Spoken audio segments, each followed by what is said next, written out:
अंडमान और निकोबार, हाँ, नाम सुनते ही दिमाग में वही खूबसूरत नीले पानी वाले बीचेस आते हैं ना। लेकिन क्या हो अगर ये सिर्फ एक टूरिस्ट डेस्टिनेशन ना हो, अगर इनकी पहचान इससे कहीं ज्यादा गहरी हो, एक अनसुलझा राज, एक बेहद जरूरी स्ट्रेटेजिक किला और एक ऐसा कीमती खजाना जो प्रकृति ने हमें दिया है। असल में इन आइलैंड्स की कहानी की ना 3 अलग-अलग लेयर्स हैं। एक है इसका कुदरती खजाना, दूसरा एक इंसानी पहेली जो आज तक कोई सुलझा नहीं पाया, और तीसरा जियोपॉलिटिक्स की वो शतरंज की बेसात जिस पर ये एक बहुत ही अहम मोहरा है। तो चलिए एक-एक करके इन तीनों परतों को खोलते हैं। तो चलिए सबसे पहले एक डुबकी लगाते हैं पानी के नीचे की दुनिया में। हमारी कहानी की पहली परत है इन आइलैंड्स की वो कमाल की मरीन बायोडाइवर्सिटी, एक ऐसी दुनिया जो समंदर की सतह के ठीक नीचे छुपी हुई है। यहाँ पे ना दो ऐसे इकोसिस्टम्स हैं जो इस जगह की पूरी पहचान बनाते हैं। एक तरफ तो है कोरल रीफ्स, आप कह सकते हैं कि ये पानी के नीचे बसे वो शहर हैं जहाँ जिंदगी धड़कती है, और दूसरी तरफ है घने मैंग्रोव जंगल जो चुपचाप हमारे तटों की हिफाजत करते हैं, हमारे साइलेंट गार्डियंस। और हाँ, ये सिर्फ देखने में खूबसूरत नहीं है, ये बहुत बड़े और बहुत ज़रूरी इकोसिस्टम्स हैं। जरा सोचिए, करीब करीब 1000 स्क्वायर किलोमीटर में फैले हैं कोरल रीफ्स और लगभग उतने ही एरिया में मैंग्रोव के जंगल। ये कार्बन को सोखते हैं, तूफानों से हमारे तटों को बचाते हैं और अनगिनत मछलियों को घर देते हैं। लेकिन एक दिक्कत है, ये खतरे में भी हैं। कोरल ब्लीचिंग और तेजी से हो रहे डेवलपमेंट की वजह से इन पर बहुत बड़ा खतरा मंडरा रहा है। और शायद सबसे हैरान करने वाली बात तो ये है कि हम इनके बारे में कितना कम जानते हैं। आप यकीन करेंगे, एक अंदाजे के मुताबिक यहाँ की 91% मरीन स्पीशीज के बारे में तो हमें पता तक नहीं है, उनका कोई रिकॉर्ड ही नहीं है। सोचिए जरा, उस नीले पानी के नीचे और न जाने कौन कौन से राज दबे पड़े हैं। और यही राज हमें हमारी कहानी की दूसरी लेयर पर ले जाता है, एक ऐसा राज जो प्रकृति का नहीं बल्कि इंसानों का है। तो अब चलते हैं नॉर्थ सेंटिनल आइलैंड की दुनिया में। ये वो जगह है जो एक ऐसी जनजाति का घर है जिसका बाहरी दुनिया से कोई लेना देना नहीं है, बिल्कुल भी नहीं।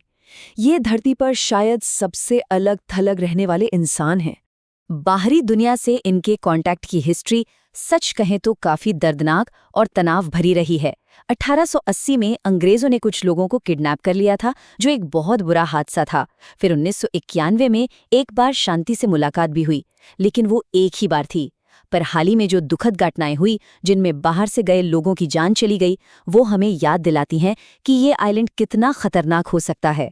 इन सारी घटनाओं से सेंटिनली लोगों ने एक ही मैसेज बार बार दिया है, और वो मैसेज एकदम साफ है। जैसा कि इस कोट में कहा गया है, उन्होंने अपनी दुनिया को, अपने अकेलेपन को बाहरी दुनिया से हमेशा बचाया है, और इसके लिए अक्सर ताकत का इस्तेमाल भी किया है। अच्छा, उनके इस मैसेज को समझते हुए भारत सरकार ने भी काफी कड़े नियम बनाए हैं। 1956 का एक कानून है जो इस आइलैंड पर जाने से साफ साफ मना करता है। इंडियन नेवी ने इसके चारों ओर 5 किलोमीटर का एक एक्सक्लूजन जोन बनाया है, मतलब आप उसके अंदर नहीं जा सकते। और सरकार की ऑफिशियल पॉलिसी है नॉन इंटरफेरेंस की, यानी हम दखल नहीं देंगे। और ये सिर्फ उनकी इच्छा का सम्मान करने के लिए नहीं है, बल्कि उन्हें उन बीमारियों से बचाने के लिए भी है जिनसे लड़ने की ताकत यानी इम्यूनिटी उनके शरीर में नहीं है। और अब आती है हमारी कहानी की तीसरी और शायद सबसे चौंकाने वाली परत। हम बात करेंगे ग्लोबल स्ट्रैटेजी में इन आइलैंड्स के क्रिटिकल रोल की। ये वो जगह है जहां शांत समुंदर के किनारे दुनिया की बड़ी बड़ी ताकतों की बिसात बिछी है। अच्छा, इसे समझने के लिए ना हमें एक टर्म समझना होगा, मलक्का डिलेमा। इसे आप चीन की अकिलीज हील यानी सबसे बड़ी कमजोरी समझ सकते हैं।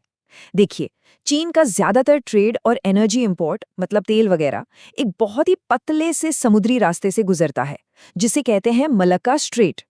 अब सोचिए, अगर ये रास्ता कभी बंद हो जाए तो चीन की इकोनॉमी का क्या होगा? वो बुरी तरह चरमरा जाएगी। और गेस व्हाट, अंडमान और निकोबार आइलैंड्स ठीक इसी स्ट्रेट के मुंह पर बैठे हैं, एकदम गेट पर। वो एक साइलेंट सेंटिनल की तरह है, एक मूक पहरेदार जो इस दुनिया के सबसे जरूरी ट्रेड रूट पर नजर रखे हुए है। ईस्ट से वेस्ट जाने वाला हर जहाज इनकी नजरों के सामने से गुजरता है। इसी स्ट्रेटेजिक इंपॉर्टेंस को समझते हुए भारत ने भी हाल के सालों में अपनी पॉलिसी में एक बहुत बड़ा शिफ्ट किया है। 2014 में हमारी पॉलिसी लुक ईस्ट से बदलकर एक्ट ईस्ट हो गई। और ये सिर्फ नाम का बदलाव नहीं था, इसका मतलब था कि अब हम सिर्फ आर्थिक रिश्तों पर ध्यान नहीं देंगे, बल्कि इस पूरे रीजन में एक ज़्यादा एक्टिव सिक्योरिटी रोल भी निभाएंगे। और इसी नई पॉलिसी का एक नतीजा हो सकता है, यानी नाम का एक स्ट्रेटेजिक आइलैंड चेन बनाने का आइडिया। जरा इमेजिन कीजिए, म्यांमार के यांगून, हमारे अंडमान निकोबार और इंडोनेशिया के सबांग को जोड़ने वाली एक चेन। ये इस पूरे इलाके पर नजर रखने और उसे सिक्योर करने के लिए एक जबरदस्त कॉरिडोर बन सकता है। तो हमने देखा कि कैसे इन आइलैंड्स में 3 बिल्कुल अलग-अलग दुनियाएं एक साथ बसती हैं, और इन तीनों के बीच एक बहुत ही नाजुक बैलेंस बनाना पड़ता है। एक तरफ है इकोलॉजी, ये कुदरत का अनमोल खजाना, कोरल रीफ्स और मैंग्रोव जंगलों की एक बहुत ही नाजुक दुनिया जो जिंदगी से तो भरपूर है, पर उस पर लगातार खतरा भी बना हुआ है।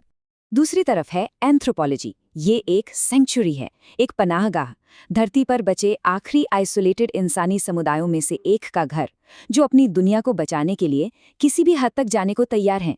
और आखिर में है जियोपॉलिटिक्स, ये एक स्ट्रेटेजिक किला है, ग्लोबल चेस बोर्ड पर रखा एक ऐसा अहम मोहरा जो दुनिया के सबसे बिजी शिपिंग रूट्स पर चुपचाप पहरा दे रहा है।